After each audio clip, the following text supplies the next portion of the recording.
approximately like 10 minutes to film this before the sun goes down. So here we go.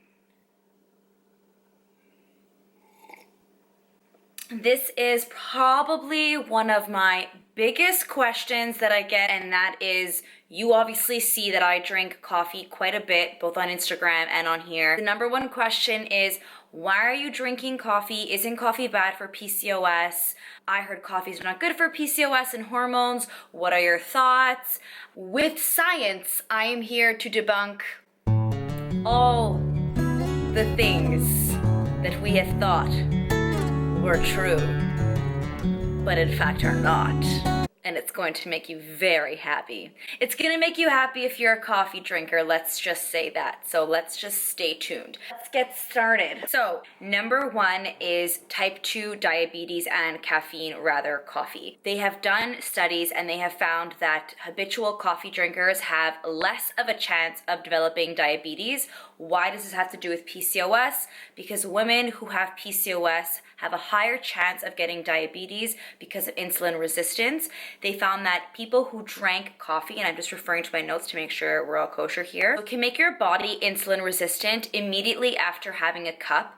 They've done studies with this with women who have diabetes, and they found that, yeah, in general, women who drank coffee habitually had a lower chance of developing diabetes, specifically type 2 diabetes. In the studies, it wasn't about the caffeine per se, it was about the coffee. So when they tested these women with caffeinated coffee as well as decaffeinated coffee, the results were the same, which kind of suggests it's not the caffeine helping with diabetes, it's the coffee in general. So if caffeine isn't your thing, decaf also shows that there are positive benefits. So I mean, this can help lower your risk of developing something that we are high risk for. So check, that one is a positive. Number two is caffeine or coffee's effect on Shbg. This is a sex hormone produced by the liver, and it's quite important in your, I guess, functioning, but it's very effective for us with PCOS. The role of this hormone is basically to bind your estrogen, testosterone, and a couple of other hormones. As soon as these hormones are bound together by Shbg, these hormones then become inactive and don't have an effect on us. Women with PCOS tend to have lower levels of this hormone, which would result in lots of us having excess androgens, excess testosterone, excess estrogen, or excess progesterone, which is true for a lot of us because our body isn't metabolizing these hormones correctly. So in general, we have more testosterone and estrogen in our systems than we should do, which causes a lot of problematic things, not only to our endocrine system, but for things like hair loss, hair growth, problems with infertility, weight gain, weight loss, the list goes on and on. So then maybe some of you are thinking, well, Jessica, how do we raise our Shbg?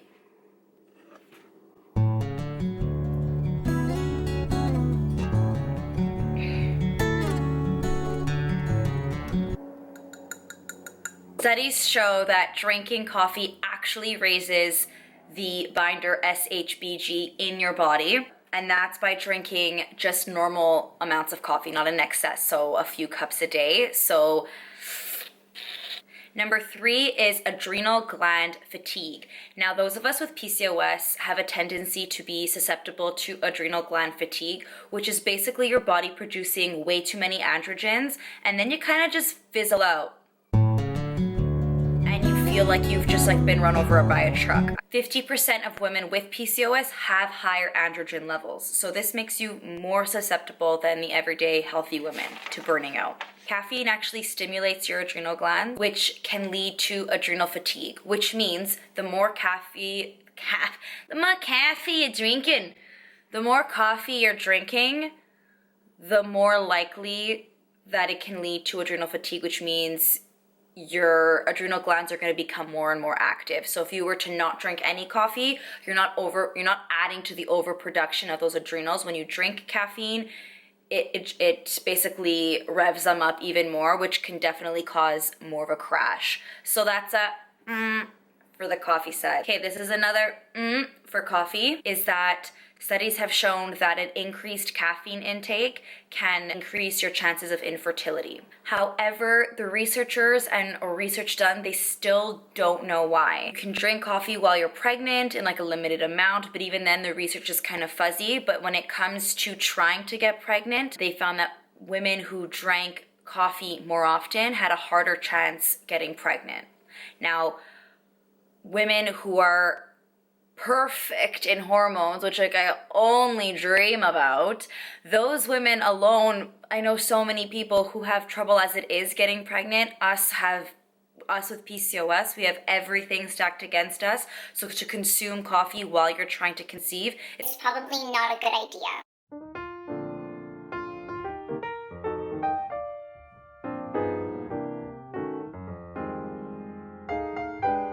I want to make a shout out to another brand that I'm so excited about. This is Cora Earth, and I'm gonna zoom in on their cute logo.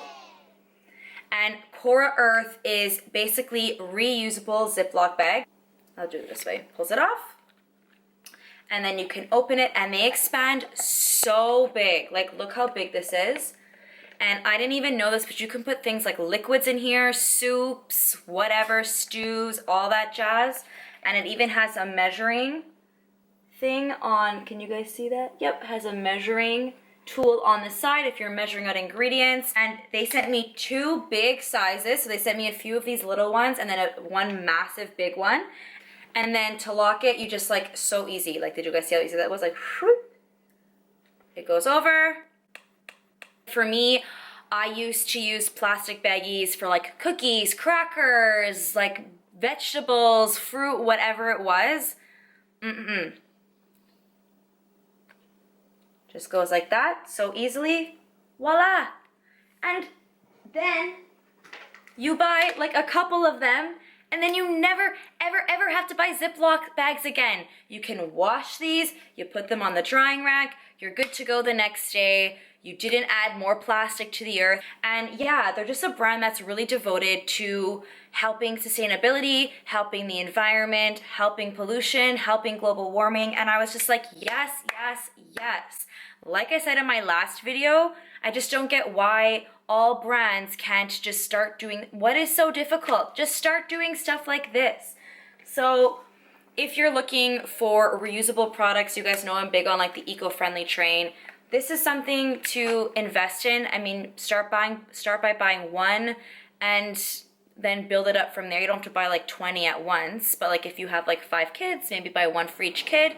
And then they're just so easy. The kids bring them to school, they bring them home, you're done. You'll wash it, the next day you use it again. So easy. And again, after time, I assure you these will pay off instead of having to buy Ziploc bags every day. I love that the Cora Earth motto as well is green made simple, and they're so big on a zero waste lifestyle. And what's even better is that this is just such an easy way to make something zero waste in your household. I'm slowly chipping away at things that can reduce my waste on this earth, and this is just one of them. Like, there's no reason why you can't even store this in your backpack or your purse or whatever for when you need something or need to bring something home. Just like a really small grassroots company from Denver, and I love everything that they're doing and that they're choosing to go this way versus another way. And what's even better is that their products are available on Amazon.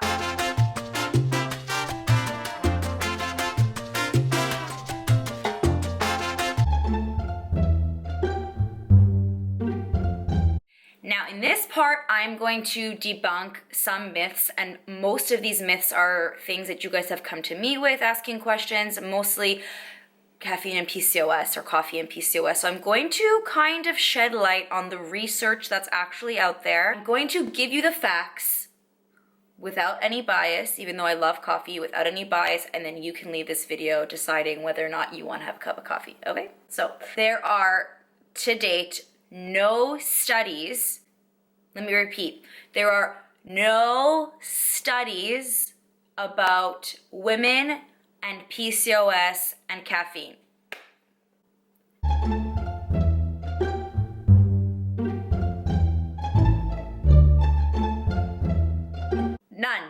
None. So for me, That's a little bit concerning. because there's a lot of hoo-ha, as I should say, out there to not drink caffeine when you have PCOS, but there has not been one study, one conclusive, big enough study to look at the effect of caffeine or even coffee specifically and PCOS. None. So where people are getting these ideas from, like, beats me. I'm a research gal. Like, give me the research, and there's none. So chill, okay? Have a cup of coffee, it's what you like. There's no research. Number 2, there are some studies that look at caffeine intake, but it's with people who have type 2 diabetes. So if you are a woman with PCOS and type 2 diabetes, yes, there is research out for you. Now, if you are a woman without type 2 diabetes, then there is no research for you, unfortunately. The next problem is that all of these studies are very small, like 10 to 12 people, 80 people. Like, there's nothing massive enough that would actually show a conclusive, like, yes, this is the variable that's affecting all of these people. So when I see, a study done in Washington with 10 female diabetic type 2 diabetes and caffeine, I'm thinking, well, how does that have to do with me and PCOS? And is it enough people to say that it's a conclusive fact? You know what I mean? Usually you have to have way more people for it to deem definite. And the last fact is some of these studies were basically so controlled that they did things to an extreme to see what would happen if the variable was put in. So what by that is, for example, in one study, they basically injected patients with very, very, very, very high doses of sugar. I forgot what it was, but it was like a ridiculous amount. It's like if you were to eat like 6 pieces of cake in one go, and then had them drink coffee to see coffee's effect on the sugar. Kind of like what they do if you're getting tested for gestational diabetes, how they make you drink a ton of sugar to see how your body responds. This is the same thing. So they made people just ingest a ton of sugar, then gave them caffeine to see the results. And so again, that's kind of skewed because most people aren't sitting there in one sitting within like half an hour ingesting that much sugar. So in terms of research, gals, you can say that I think you're pretty safe drinking like a moderate amount of coffee a day. I'm not suggesting drinking tons, but like I think we're okay here. Another one that's been thrown out there is that coffee and caffeine can reduce your levels of B12 in the body. And I guess this kind of ties into the fact that some studies are finding that coffee can reduce your nutritional intake. So if you're eating foods, you're not absorbing the amount of nutrients you should be if you're drinking coffee. Now, ironically enough, metformin, which hands up how many of you have been or think of going on or are currently on metformin, which is very, very generously prescribed to those of us with PCOS. Ironically enough, metformin reduces your B12 levels. Let me repeat. Metformin has shown to reduce levels of B12 absorption and B12 in your body. So, it's not the coffee, it's actually the pills you're taking, which is very funny. It's obviously not reducing it enough for it to be a concern, but it's not the coffee reducing those B12 levels. It actually could be things like metformin. The next one is caffeine and coffee will lower your vitamin D levels. It'll screw with your vitamin D, and everyone needs vitamin D, and vitamin D is so important. The reason for this concern is because women with PCOS have a higher chance of having a vitamin D deficiency as well. Same with B12, but a higher rate of vitamin D deficiency. And there's only one study ever done with vitamin D and caffeine and coffee intake, and that was done in a small study of healthy teenagers, and that result showed an increase in coffee, increase in vitamin D. Increase in coffee, increase in vitamin D. Am I saying this study is valid to us? No, we are not healthy teenagers. So that being said, there is no conclusive evidence towards coffee and PCOS. The only thing that it may affect is your adrenal glands, and which can cause adrenal fatigue faster. And this would only deal with women who are experiencing adrenal fatigue or are having problems with like tiredness already. If you're not experiencing those things, then there really is no other side effects. The only studies that were done were with teenagers or people with type 2 diabetes or on rats, and all of the studies were very, very small and very minimal. So that being said, every single myth you heard about coffee and PCOS is false. Have a cup of coffee! So that is the end of this coffee rant. Please give this video a thumbs up and subscribe if you liked my channel, and I will see you in the next vlog. Ta-ta!